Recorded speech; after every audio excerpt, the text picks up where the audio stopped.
নতুন বাংলাদেশ গড়ার দায়িত্ব সবার, রংপুরে আবু সাইদের বাড়িতে প্রধান উপদেষ্টা। পদত্যাগ করেছেন প্রধান বিচারপতি ওবায়দুল হাসান, আজকের মধ্যে জমা দেবেন রাষ্ট্রপতির কাছে। স্বাভাবিক হচ্ছে দেশের বিভিন্ন ধারার কার্যক্রম, সেবা প্রত্যাশীদের ভিড়।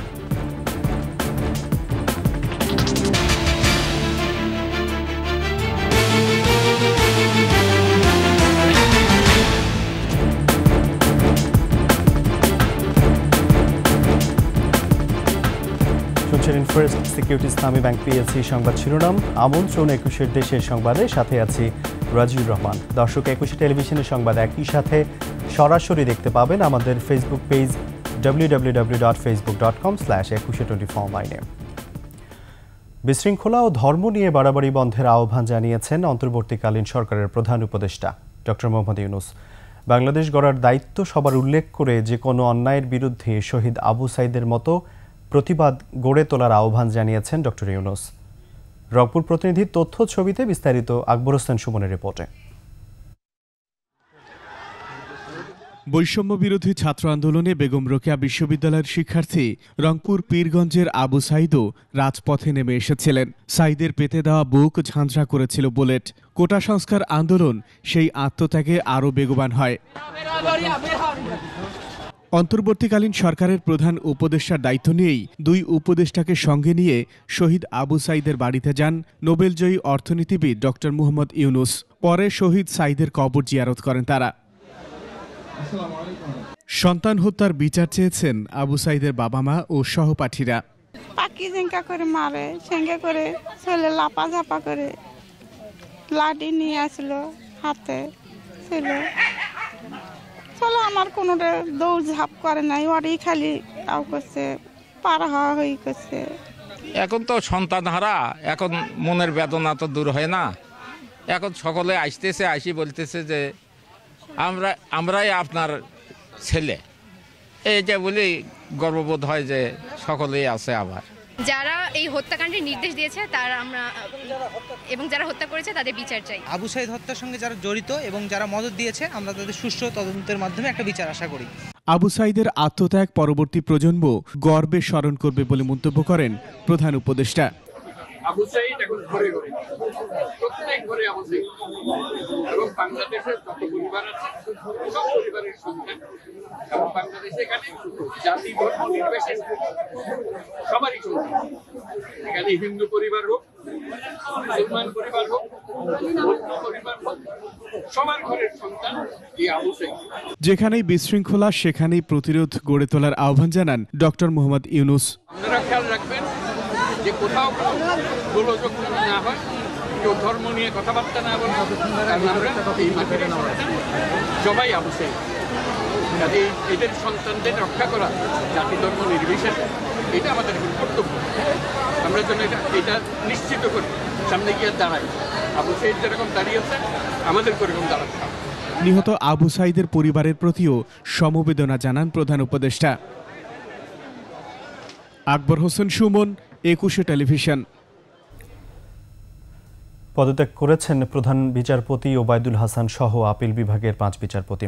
দুপুরে আইন মন্ত্রণালয়ে পদত্যাগপত্র জমা দেন প্রধান বিচারপতি। একই সাথে আপিল বিভাগের আরও ৪ বিচারপতিও পদত্যাগ করেছেন। সকাল থেকে সুপ্রিম কোর্টে আন্দোলনকারীদের তোপের মুখে প্রধান বিচারপতি এই সিদ্ধান্ত নেন। এর আগে সকাল থেকেই সুপ্রিম কোর্ট এলাকায় প্রধান বিচারপতির পদত্যাগের দাবিতে আন্দোলন করে শিক্ষার্থীরা।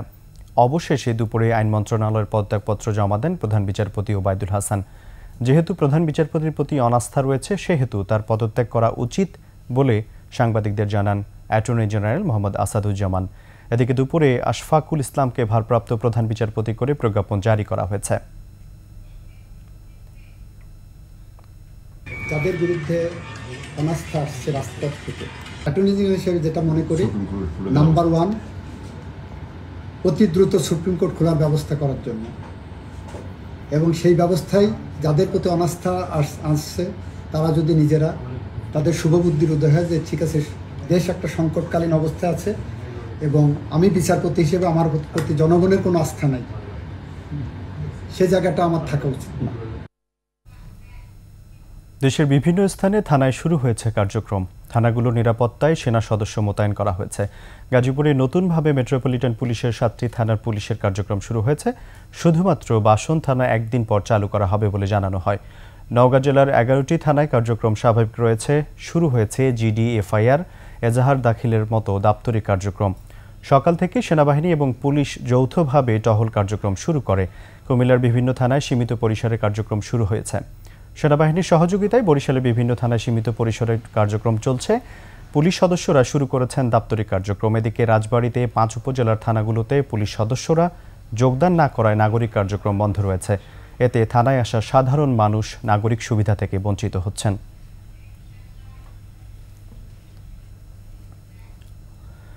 এদিকে স্বাধীনতার পর সবচেয়ে বড় বিপ্লব রচিত হয়েছে বলে মন্তব্য করেছেন অতিরিক্ত ডিআইজি সোয়াইব রিয়াজ আলম। দুপুরে সিরাজগঞ্জের এনায়েতপুর থানা পরিদর্শন শেষে থানার কার্যক্রম নতুন করে শুরুর ঘোষণা দিয়ে কথা বলেন তিনি। এ সময় তিনি বলেন, এই কঠিন সময়ে সবার সার্বিক সহযোগিতায় দেশটাকে নতুন করে সাজানো হবে। সবাইকে পুলিশ সদস্যের সহযোগিতারও আহ্বান জানান তিনি। এ সময় পুলিশের ঊর্ধ্বতন কর্মকর্তা সহ বিভিন্ন রাজনৈতিক দলের নেতৃবৃন্দ, সাংবাদিক ও ব্যবসায়ীরা উপস্থিত ছিলেন।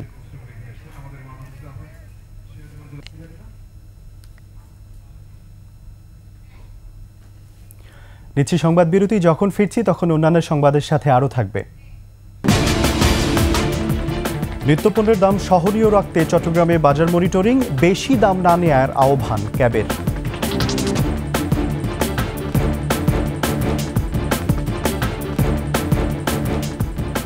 আবার আমন্ত্রণ দেশের 21 সংবাদে। সম্প্রতি কোটা আন্দোলনে নিহত শহীদদের স্মরণে দেশের বিভিন্ন জায়গায় শিক্ষার্থী ও নাগরিক সমাজের আলোচনা সভা ও দোয়া মাহফিল অনুষ্ঠিত হয়। শহীদদের স্মরণে ব্রাহ্মণবাড়িয়া শিক্ষার্থী ও নাগরিক সমাজের আলোচনা সভা ও দোয়া অনুষ্ঠিত হয়েছে। এ সময় বক্তারা গণহত্যায় জড়িতদের অবিলম্বে বিচারের আওতায় আনার দাবি জানান।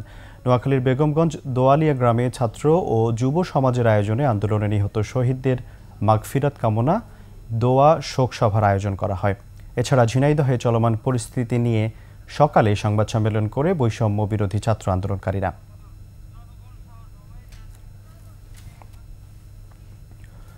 সাঁওতাল হত্যার বিচার দাবি সহ আদিবাসীদের অধিকার আদায়ের দাবিতে গাইবান্ধায় বিক্ষোভ সমাবেশ হয়েছে। আদিবাসী বাঙালি সংহতি পরিষদ, সাহেবগঞ্জ বাগদা ফার্ম ভূমি উদ্ধার সংগ্রাম কমিটি সহ কয়েকটি সংগঠন এই কর্মসূচির আয়োজন করে। দুপুরে গাইবান্ধার গোবিন্দগঞ্জ উপজেলার সাঁওতালপল্লী থেকে নারী পুরুষ গাইবান্ধায় আসে। তারা তীর ধনুক নিয়ে শহরে বিক্ষোভ মিছিল করে ডিবি রোডে এসে মানববন্ধন ও সমাবেশ করে। সমাবেশে বক্তারা বলেন, তারা এদেশের নাগরিক হলেও বৈষম্যের শিকার হয়েছে। 3 সাঁওতালকে হত্যা করা হলেও আজও দোষীদের বিচার হয়নি। ঝালকাঠির নলছিটিতে দুর্বৃত্তের আগুনে পোড়া মুক্তিযোদ্ধা সংসদ অফিস সংস্কার করে দিয়েছে স্বেচ্ছাসেবক দল ও ছাত্র দলের নেতাকর্মীরা। শেখ হাসিনার পতনের পরে ঝালকাঠি নলছিটিতে দুর্বৃত্তরা উপজেলা মুক্তিযোদ্ধার সংসদ কার্যালয়ের আগুন দিয়ে পুড়িয়ে দেয়। সকাল থেকে ভবনের ভেতরে পুড়ে যাওয়া মালামাল সরিয়ে সংস্কার করে দেন তারা। এছাড়াও ভবনের সামনে ও ভেতরে রং করে মুক্তিযোদ্ধাদের বসার ব্যবস্থা করে দেওয়া হয়েছে। পুড়ে যাওয়া ভবনটি দেখতে আসেন উপজেলা মুক্তিযোদ্ধা সংসদের সাবেক কমান্ডার সহ মুক্তিযোদ্ধারা।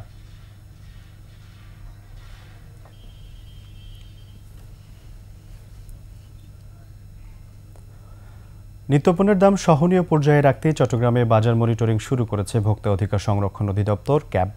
সকালে ভোক্তা অধিকার চট্টগ্রামের উপপরিচালক মোহাম্মদ ফয়েজ উল্লাহ নগরের কাঁচা বাজারের আড়ত রিয়াজউদ্দিন বাজার সহ বিভিন্ন বাজার তদারকি করেন। এ সময় বাড়তি দামে পণ্য বিক্রি না করে ক্রেতাদের হয়রানি বন্ধ সহ মেয়াদোত্তীর্ণ পণ্য বাজারজাত করার জন্য নির্দেশনা দেয়া হয়। এ সময় পরিস্থিতি স্বাভাবিক না হওয়া পর্যন্ত বাজারে যাতে কেউ কৃত্রিম সংকট তৈরি করতে না পারে সেজন্য বাজার তদারকি অব্যাহত থাকবে বলেও জানানো হয়।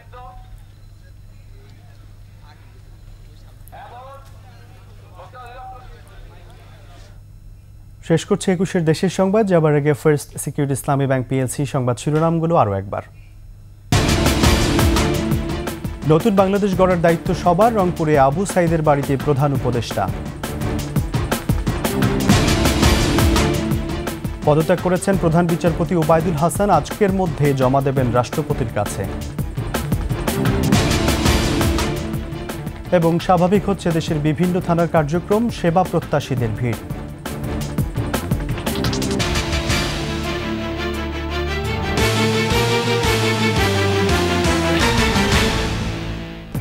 সর্বশেষ সংবাদ জানতে ডায়াল করুন 2021 নম্বরে আর ভিজিট করুন 21-tv.com এই ওয়েবসাইটে। এছাড়া ফেসবুকে ভিজিট করতে পারেন facebook.com/2124 এতক্ষণ সাথে থাকার জন্য ধন্যবাদ। পরবর্তী সংবাদ সন্ধ্যা 6:55 দেখার আমন্ত্রণ রইল। 21-এর সাথে থাকুন।